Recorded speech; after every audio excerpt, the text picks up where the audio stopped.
I have to turn my camera. Turn your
Hi everyone, it's 7 o'clock, so we're going to kick off. Welcome to our second webinar in our ChangeMakers program.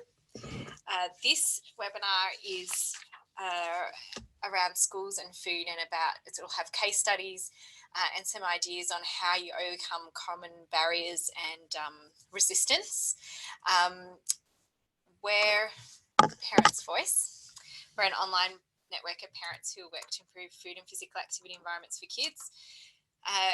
We've been around since 2004 and we currently have 10,000 members Australia-wide.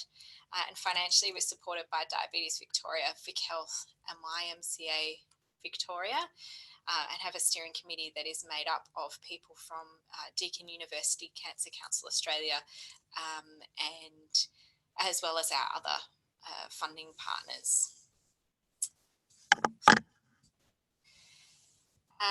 Our focus, Parents Voice's focus, is around healthy eating, physical activity, healthy schools, healthy checkouts, and junk food marketing. And it really is that combination of all five, which is why we're running this webinar series. So this is our pilot version, and the reason we're focusing on schools and food is because that's one of our most common topics when parents send us emails asking for assistance in creating change in their own local environments. We've had a lot of requests for how do we go about it, how do we talk to the principal, who should we start talking to, and that's why we've had this series. All of you should have received an email that had two toolkits. One is our Advocacy 101 toolkit, which is from the first webinar, but that kind of talks you through some basic steps for change. And then a second one, which is around schools and food, which has specific information and a case study. And so it has links to all of the canteen associations, the food and schools guides for like the guidelines or policies from each state, as well as a list of organisations that can provide you assistance in creating healthy changes in schools, and some other resources. So have a read of them, not now, but after, because there's more information in there than's going to be covered in the webinar. There's some overlap of information, but they're a good starting point for you to be working through creating change in your school. So this is the second webinar in our series, and it's about what's working and what's not. So like I said, it'll have case studies and we'll be looking at different barriers for change. And we'll go through first. So our webinar objective here is to give you the skills, knowledge and confidence needed to create healthy changes relative to food and physical activity environments for kids. So really it's the reason we've put this in here is just simply to say that the information that we're providing is going to be relatively basic, so it's first steps. And there's a lot more information out there, and that's why we've provided the links to organisations that will be able to help you create more change. And it's also why we've invited Amy from the Healthy Eating Advisory Service here in Victoria to talk later in this webinar, because she has some very specific expertise, and I think that it'll provide us a really good insight into the types of support that they provide to schools here in Victoria. And you can be that, and that's why the toolkit then has links to the organisations in other states, so that where available you can have that sort of expertise to assist you in the creating change in schools. So the presenters, it's me here. I'm Alice Pryor. I should have introduced myself at the beginning. I have two kids. I've been the campaigns manager here at Parents Voice for actually 6 years today. So it's my 6-year anniversary. And then someone else wrote the rest of the bio. So it's a bit braggy reading it out yourself.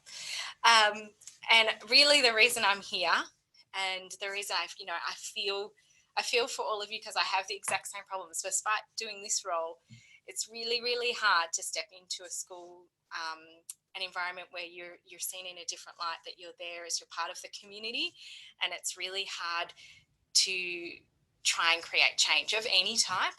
But I think healthy food is one of those ones that's particularly difficult, because some of the barriers are internal, like you worry about how people are going to perceive you. and some of them are external, they're from the environment that you're working in. It's actually, I found it really hard to overcome the internal personal ones, to step, in some ways, my professional self into that community environment, and try and create the change that I know that is important for my kids. So I have some personal motivation for this webinar series as well.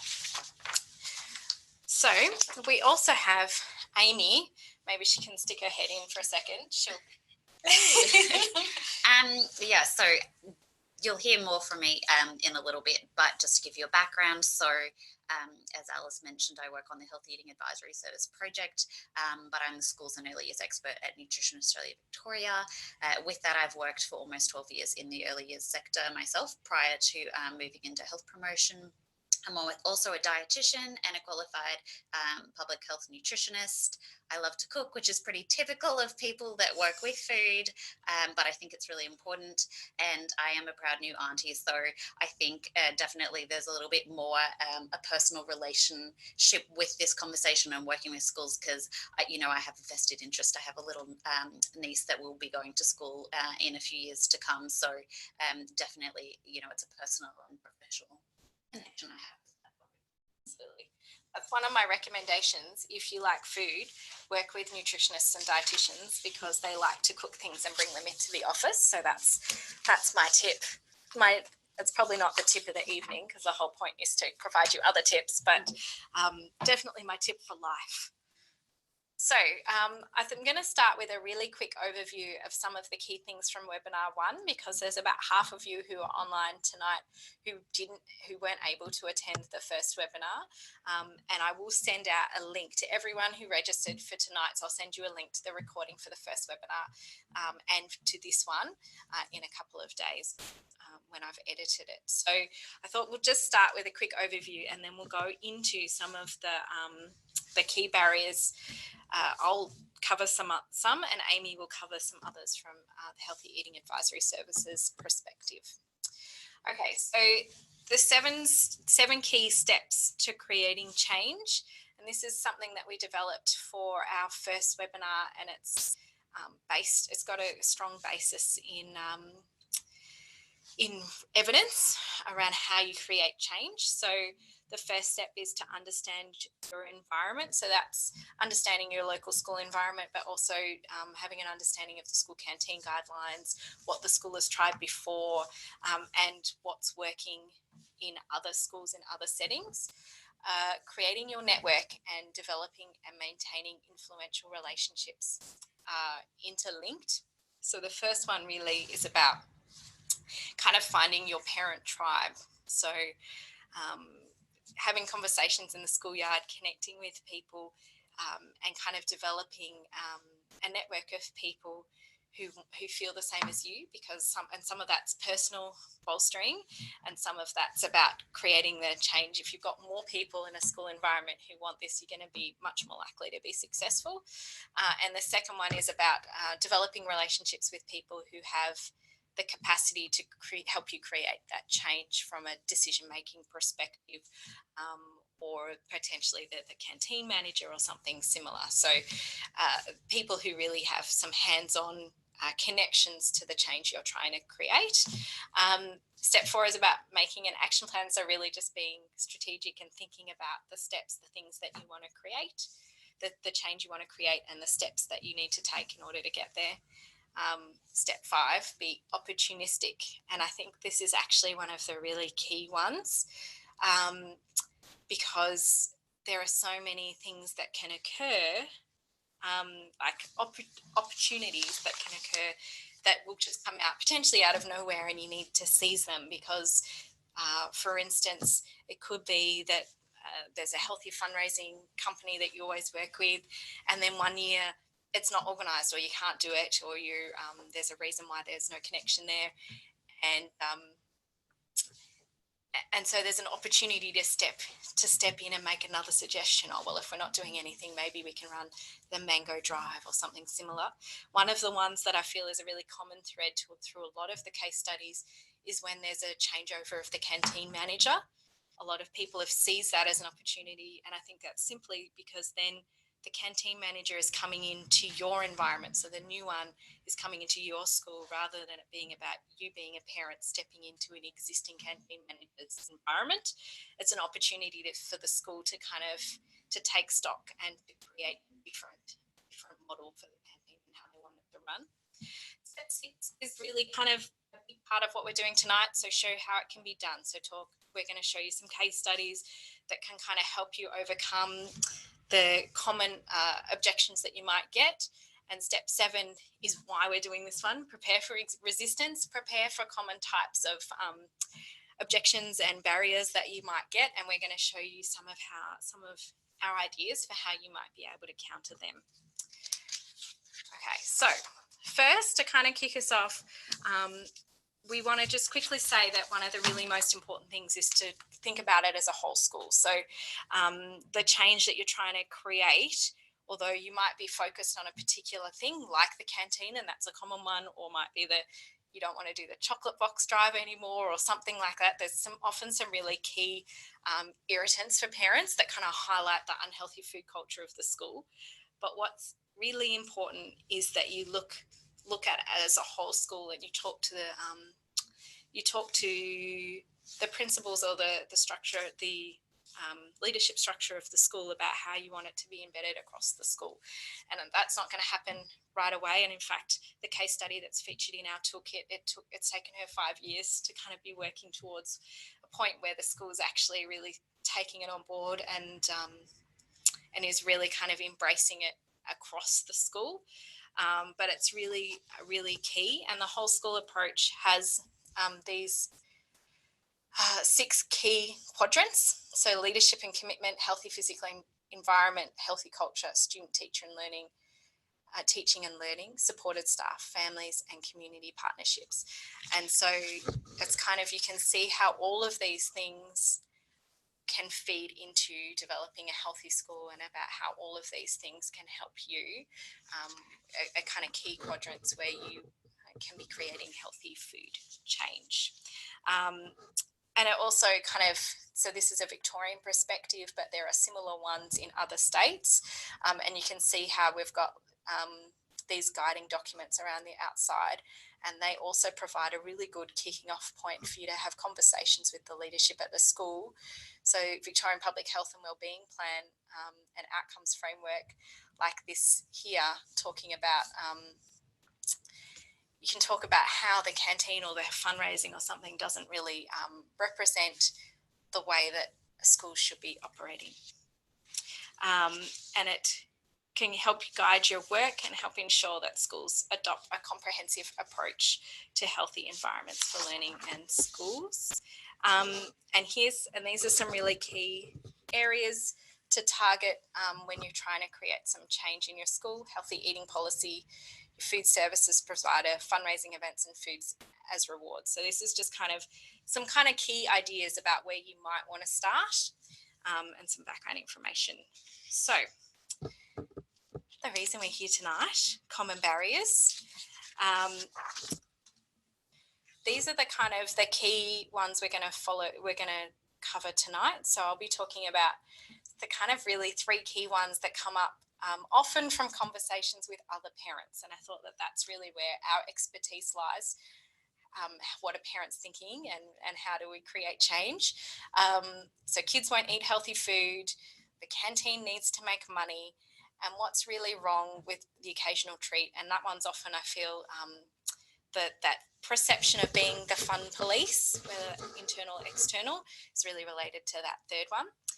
And then Amy's going to talk about how you get the school leadership on board, and how you work with your retailer or your food services provider. So one of the key things for us when we were doing this is we wanted to make sure that we could really show you some success stories. And so we've gathered, so Healthy Eating Advisory Service have some amazing case studies on their website. New South Wales Education Department does as well. And so I've got 3 of them in here to kind of one against each of those topics. But I wanted to talk briefly about the one that's featured in our toolkit, and that's Belinda Vaughan from Rowville Primary School. And it's really quite a nice story, and it was written up by Evie Dartnell, who's doing volunteering with us. So thanks, Evie. She's behind the screen. So if you're asking questions, it's Evie who's answering them. And it really it's quite an amazing story. So it's 5 years in the making from when Belinda had the first conversation to try and create change. And now this year, they're doing a whole celebration of National Nutrition Week at the school. And so it's quite a transformation. And in this case study, she talks about how one of the pivotal things was the retirement of the canteen manager. And Belinda had deliberately picked that changeover in the canteen as a key point for her to dive in and to create some change. And she set a whole lot of groundwork so that when the canteen manager retired, she was kind of ready to strike. And so the story is quite nice, and I really love the persistence that Belinda had over 5 years. But also I think I really liked her philosophy that things didn't have to be perfect. So she was working on small steps. It wasn't a kind of all or nothing approach. She worked to create the change that was possible. She worked within the environment that she had, and she seized the opportunities that were provided to her as part of that. And so I urge you to read it. And if anyone would like to actually have a conversation with Belinda, I'm sure just reach out to us and we can pass your details on to her, because she was really keen. She was not necessarily she was a bit apprehensive about appearing in this in the webinar, which Amy and I share. I can tell you it's a little bit nerve-wracking sitting here and being beamed out across to people across, live on the internet. But she was very keen to share her story and experience and provide bolstering for other parents to create the change that she's been able to succeed in creating at Rowville Primary School.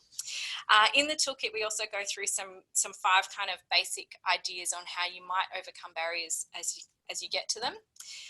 So that whole of school approach that I talked about earlier, utilising the student's voice, and you'll see some of the case studies, they've used that quite effectively.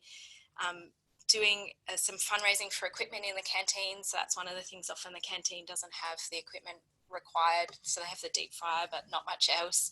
And so that could be something that you might want to do as one of the first steps. Local partnerships. And that's something that, so there's a blog on the Parents Voice website from Rebecca Zozel, who did the first webinar with me, and she talks about how she created a partnership with one of the local food suppliers, and now they get fruit into the schools for free. So it's like the second fruit, the fruit that they can't sell, and it comes into the school for the kids to eat. And so it's quite an interesting story. But she was able to form a partnership with a local school and get a local supplier and get that supplied. And so then kind of when you're getting the food for free, it makes it a lot harder for a school leadership to say no, that you can't provide fruit to the kids.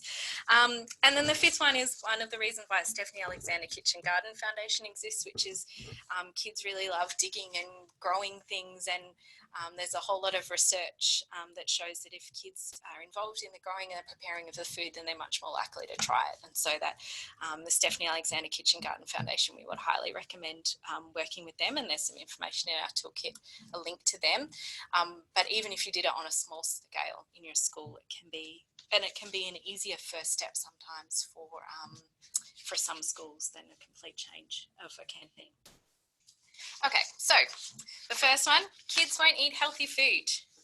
I think that as parents, we all know that there are some vegetables that our kids will eat and some that they won't, but the key thing is exposing them to lots of foods. And one of the reasons why we need to create this change is so the more exposure kids have to vegetables, again, research shows that the more exposure they have, the more likely they are to eat healthy foods. And so if they expose them at home and at school, then the chances of them eating it are much higher.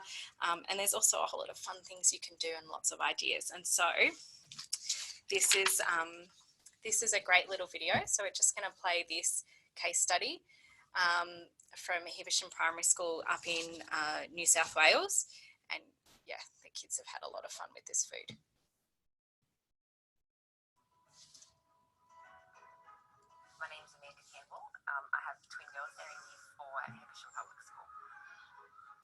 name's Tegan and my name's Daniel. In the past, it has been a challenge to have my daughters eat healthy and fresh. They want nuggets and chips. The trouble that we're facing is that there is so many unhealthy options for children these days. So at Heversham Public School, we have a 4-pronged strategy, helping students understand that food doesn't come from a package. We have a cooking teacher, we have our gardening program, we have Crunch and Sip, and we also have a healthy school canteen. A lot of students don't know where fruit and vegetables come from. Anything that looks green gets a nervous reaction. We've been learning to grow, what time to water plants and how long they take before we could harvest them.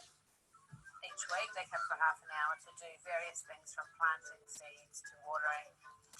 We got lettuce, tomatoes, pumpkins, spring onion and mint. Crunch and Sip occurs daily in the classrooms. The students bring in fresh fruit and vegetables, so things that are not in a package, and their option for drinking is water. For those students that don't have Crunch and Sip, but we're using the rent from the canteen to purchase the fresh fruit and vegetables to be available in the office. Not only are we promoting it in the classroom, we want the students to be able to go and buy healthy food options at the canteen. This year, the canteen is 100% healthier. They get a meal deal, so a bottle of water, a piece of fruit, and a salad wrap. They keep you hydrated and healthy. And the staff are actually enjoying those healthy items as well. The kitchen program is the best thing that my girls have been involved in. They'll come in for an hour and a half, and it's always based around what's been growing in the garden. So we make quiches and curries. Gnocchi, salads and some pestos. They just eat so many things that they've never tried. It's made a difference in what they want to eat at home as well. Yeah, because she normally knows us like, Mum, can we have takeaway? And like, oh, Mum, can we have some risotto? She was a bit shocked when she heard us say.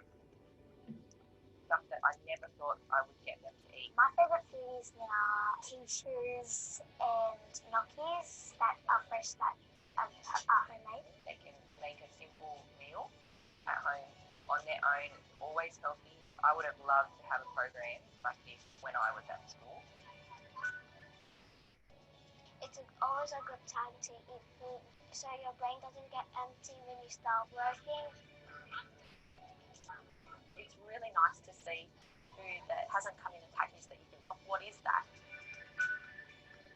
I think it's important to start the children off knowing that they can make these right food choices from an early age. They've got to be able to make these choices for life.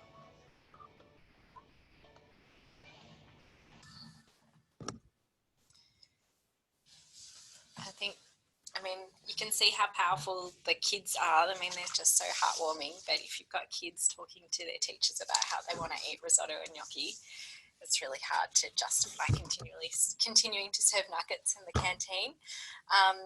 And I really loved the example of just kind of using that whole school, embedding it across multiple disciplines in the school. Just shows it shows how successful that is, like, because it's across the thing, it's helped improve the canteen because kids are more willing to eat different things. And then, you know, with the kitchen garden, I just really love watching kids talk about healthy food. That's why I do what I do. So second barrier, money. And really it's a common thing that's been repeated to us. So when we've received emails from people asking for advice how to counter the fact that their school makes a significant amount of money from their canteen, and how do they convince a principal that a canteen that is healthy will still continue to make money? And in some ways it's related to the first point, this idea that kids won't eat healthy food, and because kids won't eat healthy food they won't buy it. And they only buy treats at the canteen, and it's absolutely not the case. Now, this case study is linked in our first toolkit, and I'm going to I'm going to play this one just because I think that this is a really lovely one. And then the third one, so the third one around what's wrong with the occasional treat, I'll send that one out to you just so that we can make sure that we keep this webinar to an hour for you. But this is really, again, a lovely story from New South Wales about how a change in canteen manager completely changed how the school developed, did their food services. Orange is renowned for its food industry. It's traditionally quite a rural farming area. I'm Andrew Farley. I did my apprenticeship and later became the sous chef of a fine dining restaurant here in town. Even though Orange is renowned for its food, we are in a predicament where canteens in particular are still selling the traditionally unhealthy processed foods. The canteen here was a fairly traditional school canteen, meat pies, sausage rolls. The old canteen was certainly not making money. The PNC decided to look for another manager of the school canteen. I was looking around for a bit of a change of pace and heard about a job offering here at the school. And when we got the ideas for the new menu from Andrew, there was no choice but to employ him. I thought it was going to be a pretty cruisy job. I was very wrong with that assumption. Trying to cook for 400 odd students day one with no experience in a canteen situation was quite a challenge. I made the decision then that I wasn't going to try and phase in a lot of food. I was just going to come in and completely bring in my own menu, pushing it towards an urban cafe feel, getting students and teachers involved and breaking down the barrier between the two.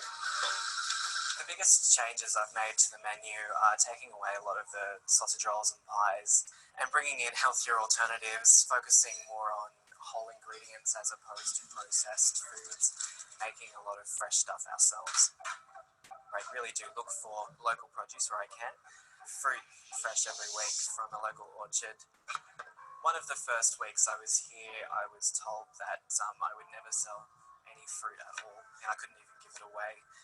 And later that week, I had actually sold over 20 kilos of fruit in the form of our fruit cups, which was a really proud moment for me to be able to come in and prove that to be wrong. Lunchtime rush is quite hectic. There was a little bit of resistance because kids were seeing foods that they weren't familiar with. One day, the student who always got a sausage roll seemed quite devastated in the fact that he couldn't get a sausage roll, so I suggested to him to try the pasta, and he came back the next day raving about how great this pasta was and now buys the pasta every single day. It opens up options for them to try new foods. He not only changed the food menu but also the pricing structure, so the cheaper options are the healthiest options. Yeah, it's definitely been a change for the better. Like, heaps more kids now buy their lunch. Financially, Andrew's made a massive profit in the first 12 months. We've doubled the sales of the previous canteen. Well, we're seeing a huge increase in the sale of healthy options. I know that a lot of schools are very hesitant to make changes, and I would agree that I was dubious to start with, that the kids would embrace it, but they absolutely do, and they love it. You can't underestimate the choices kids will make presented with healthy options. They do get a great sense of satisfaction and being able to see a change that's being made to these kids' lives through food and through providing a really positive atmosphere here at the canteen.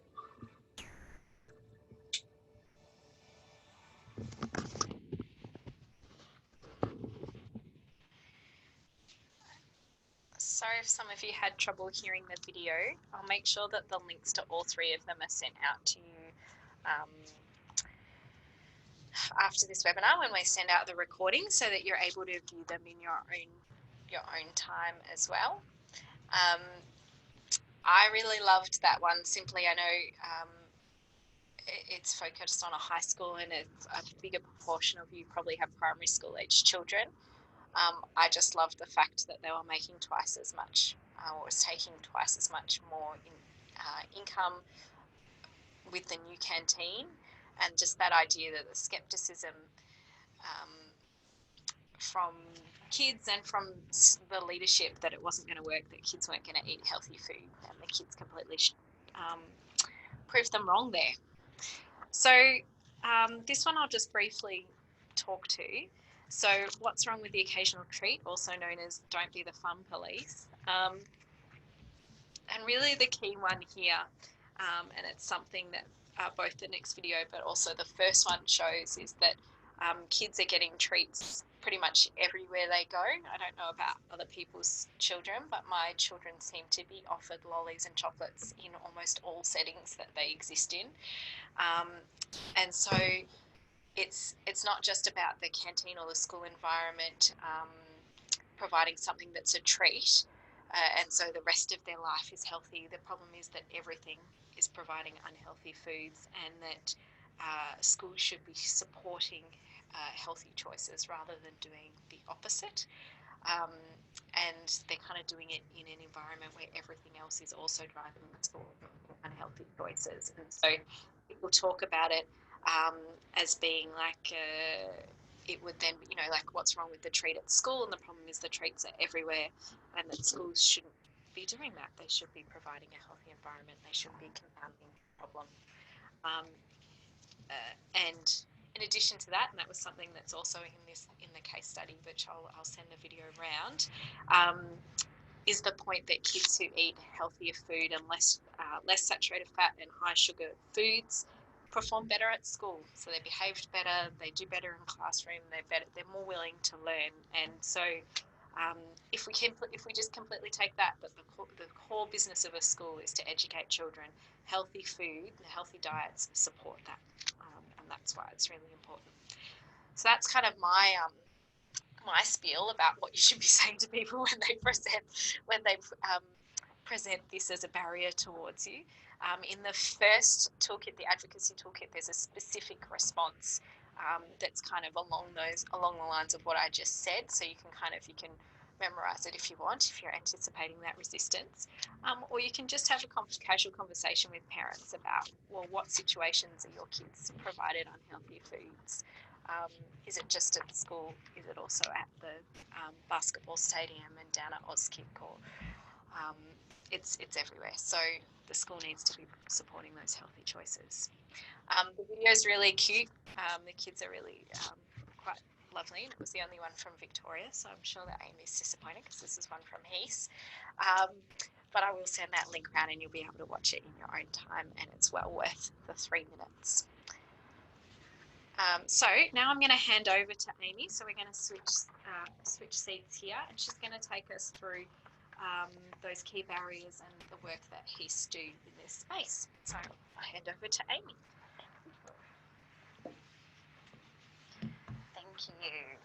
That was pretty good considering we hadn't realised the swap over. So before I start and talk about the points that I'm going to address tonight, I just want to give you a bit of context as to what the Healthy Eating Advisory Service does, specifically around what we do with schools. So the Healthy Eating Advisory Service is a Victorian government funded project that Nutrition Australia Victoria runs. And when we support schools, we're assisting them to promote and provide healthier foods and drinks across the whole school. So like Alice was saying earlier, it's from fundraising all the way through to any kind of food provision, and really backing up what we know they're teaching in the curriculum. So certainly if you're in Victoria, please check us out, because we are funded. Everything that we offer is freely available. Which also means if you're not in Victoria, you're welcome to, if you find any of our resources on our website helpful, please do use them. They're online, which is really great because that means it's available to everyone that can find it. So please check it out if you think it's helpful for you. So following on from what Alice has been talking about, I'm going to really go through some of the insights that we have had at the Healthy Eating Advisory Service. From what we call health champions, which we work with to create those healthy eating environments within schools. And they really fit into the 7 steps that we talked about earlier and discussed more in depth in that first webinar.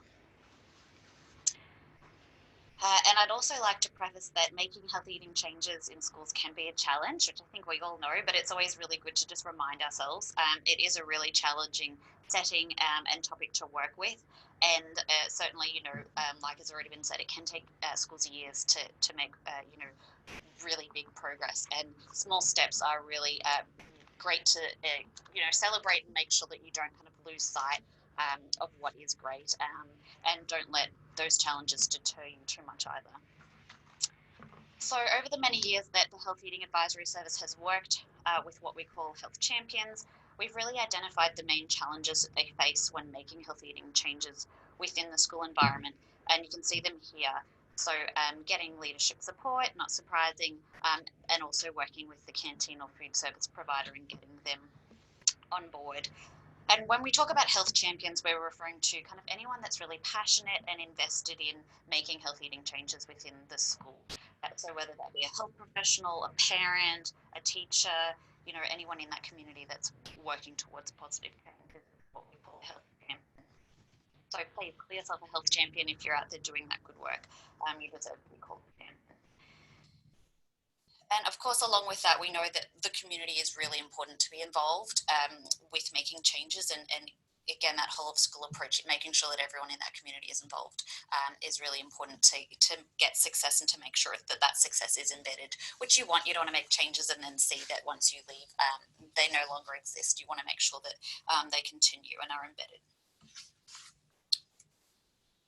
Okay, so school leadership, getting their support is really important, as we said, and a school leadership could be the principal, it could be the assistant principal, the school council, parent committees, business managers, or alike, and they're people that have a great influence or can make those high level decisions within the school and really lead the school with decisions that they make. So they're in that really novel position, and getting them on board to improve the health eating environment within the school, it's really important to advocate for that change and make those really policy level changes. Without their support, it can be really difficult to make sustained change. So it is really important to get them on board. So knowing your leaders is definitely one of our main tips. Make sure you understand what they're interested in, and so that you can know how to approach them and to discuss healthy eating with them. Keeping in mind that often these people in these positions are dealing with a lot of competing priorities and programs within the school. They've got a lot of different things, and healthy eating isn't sadly always seen as a priority. So you've really got to understand, how can I communicate to them that addressing healthy eating can help them in the priorities they are invested in. And as you can see here as well, are they interested in healthy eating? So all of us carry our own understanding of what healthy eating is and whether we're interested in and passionate about it, and that will influence the way we react when we're working in that space. So that's something to be mindful of as well. So some of the key strategies we recommend to help get leadership or management at school on board is knowing their priorities. So like I said, understand what they are worrying about, what's on at the top of their list, and learn how to spin the messages toward those priorities. So, for example, if they're really focused on mental health, talk about how healthy eating feeds into that. Rather than trying to sell them on a new priority, just link those priorities of your priority with their priority. There is, as Alice said, a lot more evidence and information out there connecting that children are at school to learn. So if healthy eating can help them towards mental health and also behavioural short-term mental health issues and learning and concentration in the classroom, memory retention and whatnot, then they'd be silly not to listen to that and to work toward that, because that's what school is for. So that can be a really good way of getting them on board. When you are engaging with them, making sure that you are able to be really concise and succinct, because often, as we said, they're time poor and they don't have a lot of time. So get your messages ready and be ready for that almost elevator spiel, because you might need to kind of get out what you need to say in just a few minutes. Also considering how can you link it to initiatives that they're already looking at. Do they have specific strategies, data or reports that you can link it with? So another example of that is schools within Victoria report performance data. You could highlight the benefit of healthy eating on concentration, engagement, and then in turn student performance, and how that can assist them with their school's performance data. In another vein, you can also always link everything that they're doing, especially if it connects with community, into their strategic and improvement planning. they all will have some form of quality improvement planning, and working on healthy eating and activities around that can be great examples that they can put into that to demonstrate the school and what they're doing. School councils are a really key place to have an influence. So whether you're a parent that's on a council or whether, you can connect with those, that is another really good place to get some movement. And again, using language that relates to them is really important. So the school council is there to support the principal and that long-term goal of the school, which is children's education. So again, spinning messages towards that can be really helpful.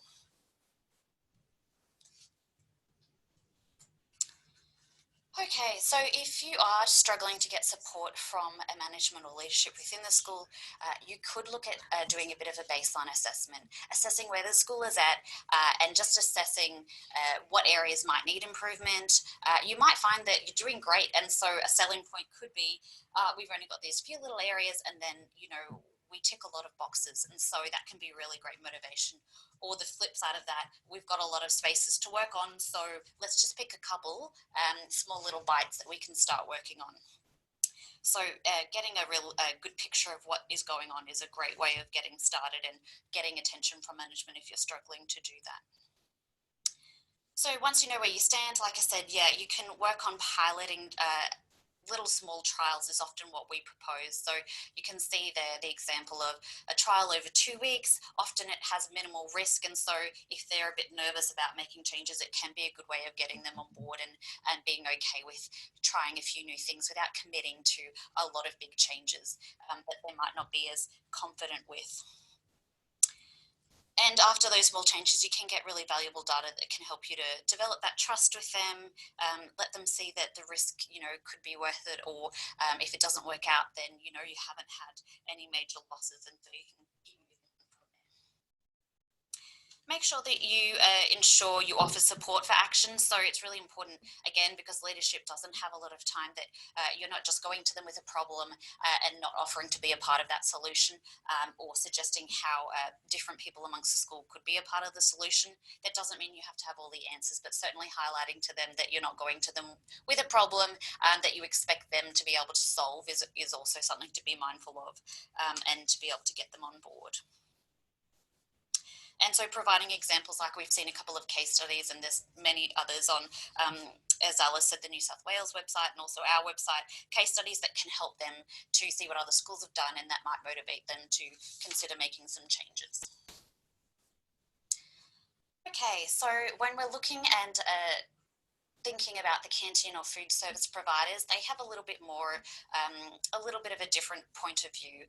So canteen staff to start with, so to give another overall picture, so I'm sure, depending on the schools that your children go to, schools' food provision can look really different across different schools. So they might have a lunch order once a month, or they might have a canteen that's open 5 days a week, or they might have an external food provider that brings food in a few days a week. So it can look really different across each school.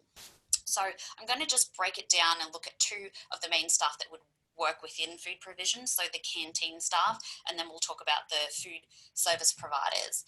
So when I talk about canteen staff, we're talking about their school paid or their volunteers within the school, or there might be a mixture of both, and they work in the school and provide food, whether it's one day, every day, and however that might look. Often the people in these roles, again, are time poor. They have really limited hours to get things done. They might have limited resources as well, and that includes knowledge. Again, they could be concerned about profit, because often even school-run canteens are concerned about profit. So we have kind of addressed that a little bit, but you can see there as well, we have a fact sheet online that talks about tips for healthy and profitable canteens, and that is something that is possible. So, there is resources out there for you to support that concern that they might have. They might also, again, have their own interest and understanding of healthy eating that they'll bring to the mix. So when you're engaging with them, it's really important, again, to make sure that they know they're not alone. Often they sometimes feel that all of that work will be on their own shoulders. So making sure that they know they have support and they have other people that help them, really working towards building a relationship with them. And if you've got leadership on board, that will be made easier, because ideally there's a nudge down from leadership for them to work with you to make some changes. So when we then look at food service providers, it could be from a small milk bar that provides sandwiches to a large franchise business. And like I said, they could have food ready to go that they bring to the school, or they could rent or run an in-house canteen. So it can look quite different depending on the school. They might have contact with the school, the families or students, or they might not have any at all. It might be all online, and that's certainly the way many schools are going these days. Often, again, people in these roles are time poor. They're generally working to a contract or an agreement. So that's another key area that you might be able to have some influence over. Again, they might have a mixture of experience levels, and they might not see healthy eating as something that is a part of their concern, depending on whether the organisation focuses on healthy eating and that's their business model. If that's not the case, then likely they won't see healthy eating as something within their scope. So again, as we've talked about, making contracts reflect that, and or waiting till a current contract ends and a new one can start is a great place to have a role there and making a bit of a difference with that. They will definitely be thinking from a business sense, and so the financial bottom line will be really important. So again, those resources on money could be really helpful for you. We do have some resources that might support you around contracts, especially for within Victoria, some wording that you might be able to use if you are in an opportunistic time point with your contractors.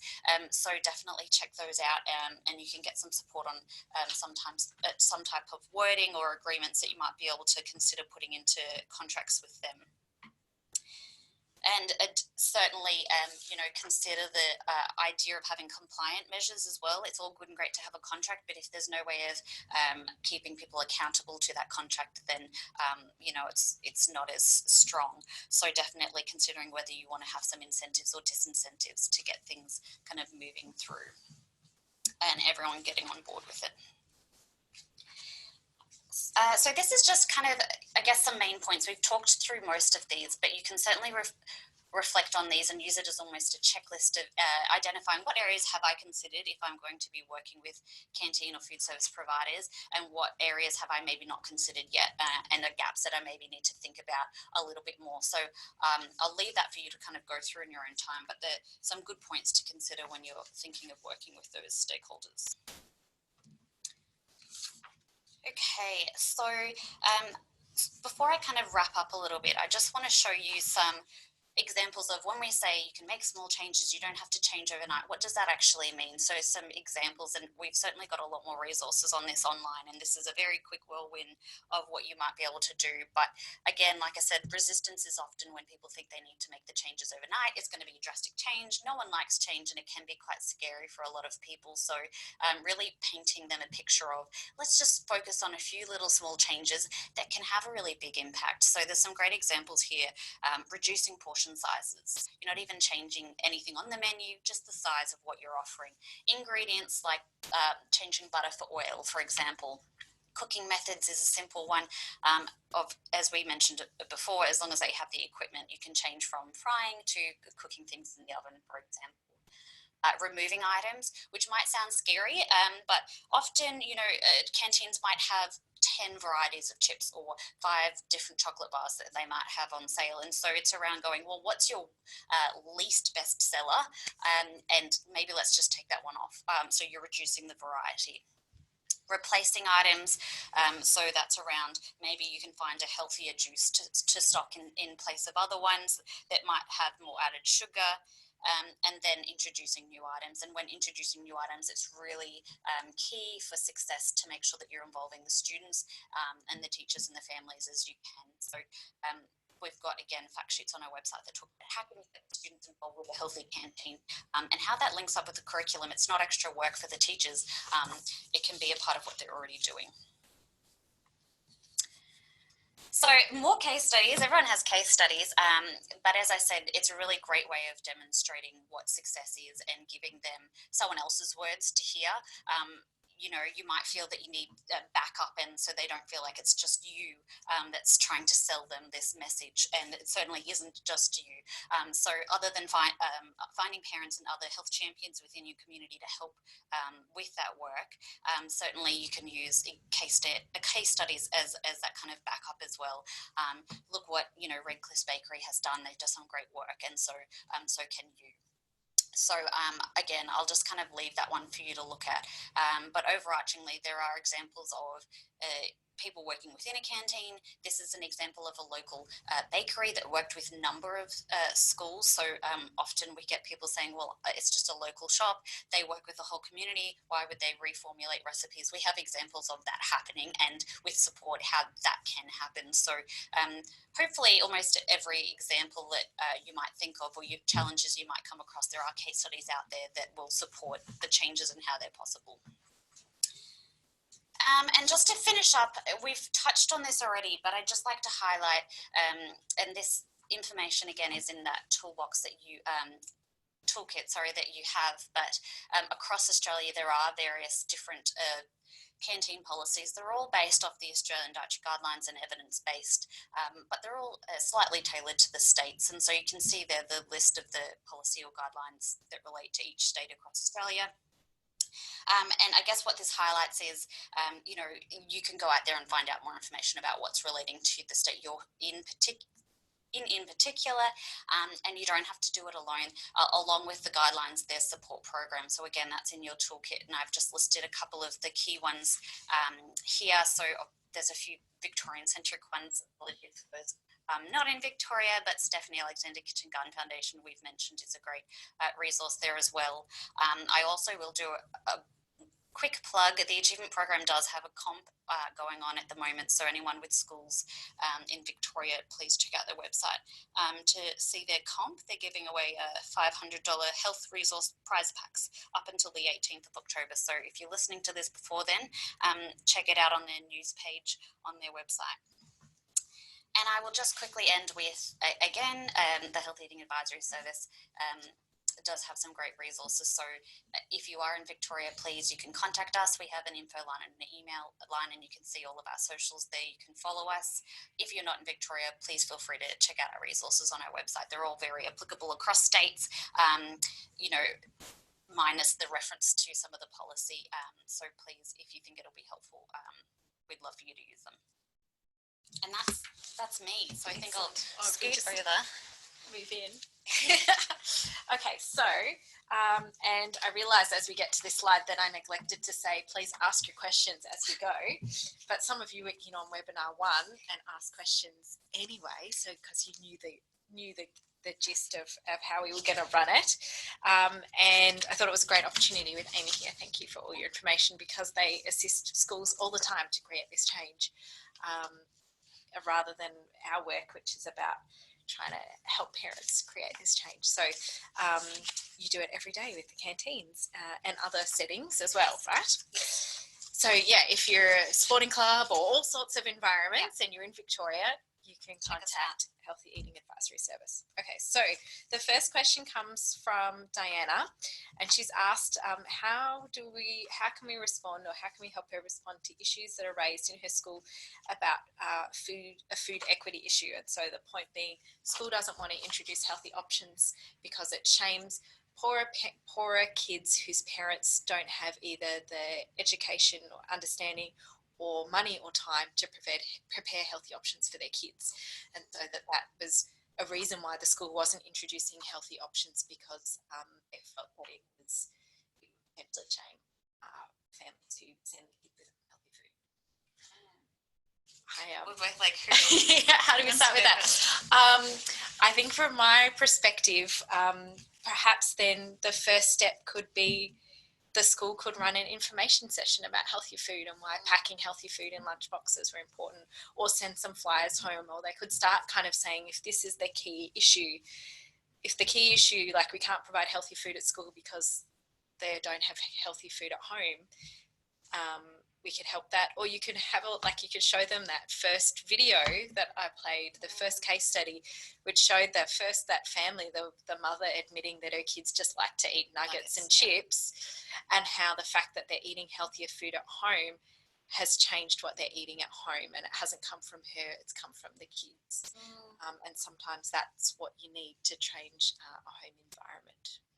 Yeah, and I think to add on to that, I think it is key to identify exactly what the issue is. There is the issue that parents are feeling shamed, or is the issue that maybe, their food literacy needs work and they need support around that, or they're concerned that the kids maybe will only eat nuggets and chips, and so they're worried that they won't like that. So really investigate what the key issue is, and then kind of find a solution that addresses that. If they're worried that children aren't comfortable with those foods, then maybe a kitchen garden program is some way that they might seek to kind of work on first, because we know that kids being involved with growing fruits and vegetables often help them to at least give them a try. So I think that would probably be the key first step. And I think I really liked that the first case study also had the fact that they were providing healthy food in the office for kids, I assume, to take home.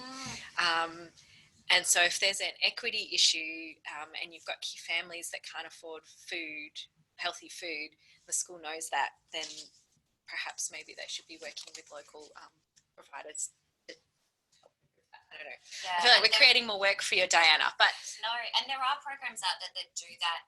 And previous to the work I do now, I worked in a role where I delivered fruit and vegetable to schools from an organisation that collected second-hand fruit. So there's Second Bite and there's Food Bank and there's other places. So and or local fruit and vegetable shops that are often more than happy to be a part of helping their community. But you've just got to pluck up the courage to ask. And the worst thing that will happen if you ask for support is they say, sorry, we can't help you. And that's not the worst thing in the world. So I think sometimes it's just worth asking for help. And that's what Rebecca did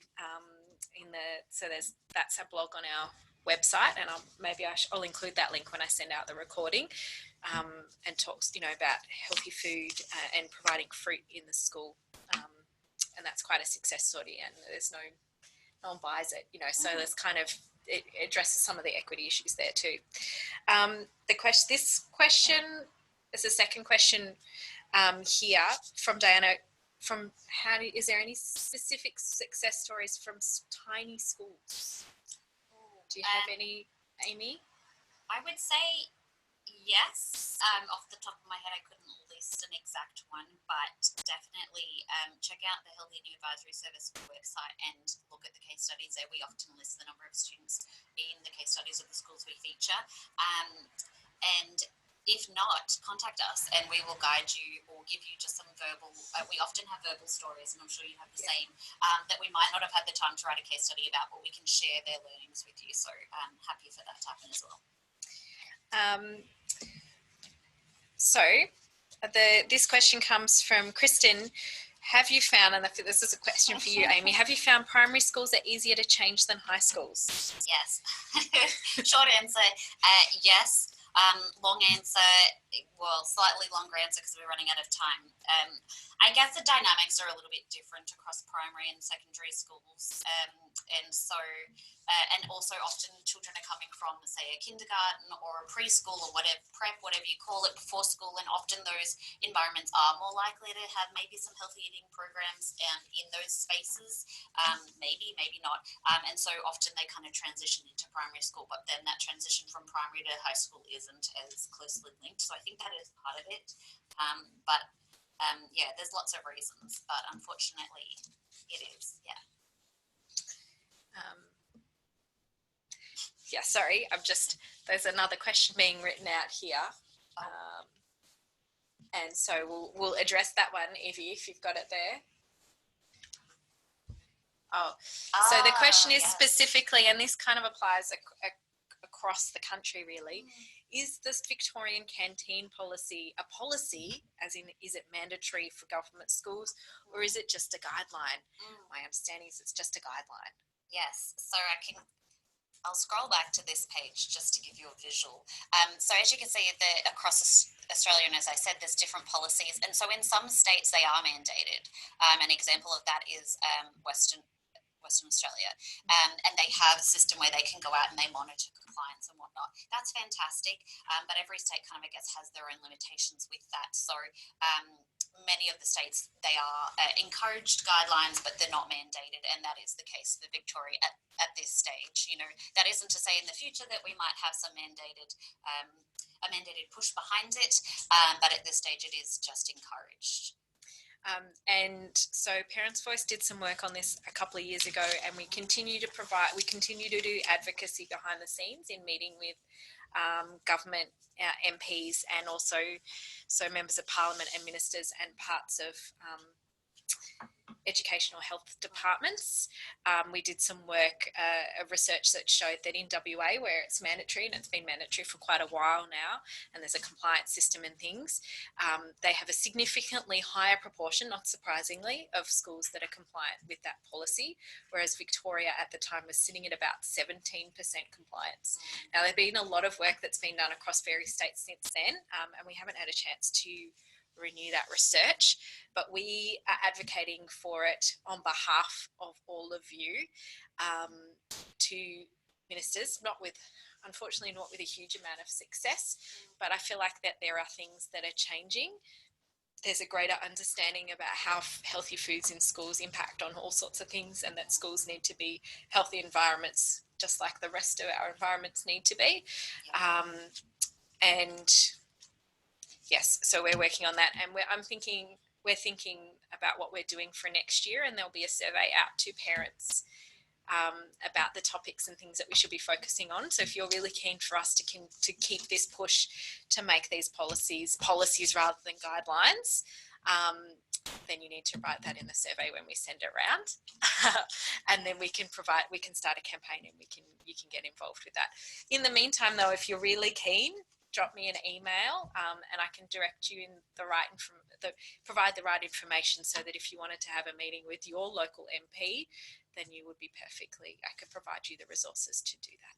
Yeah, and I guess to add to that, I think, like Alice is saying, the conversation in the public space is becoming stronger and stronger for people seeing those connections between healthy eating and other health areas. And so I think even if the policy wasn't to be mandatory, tomorrow, I think we're getting a lot more push, like I said, from other areas where they see if we don't do something about this, then we are restricting our, success with, some academic areas. And so that's generally around that what's called food mood conversation.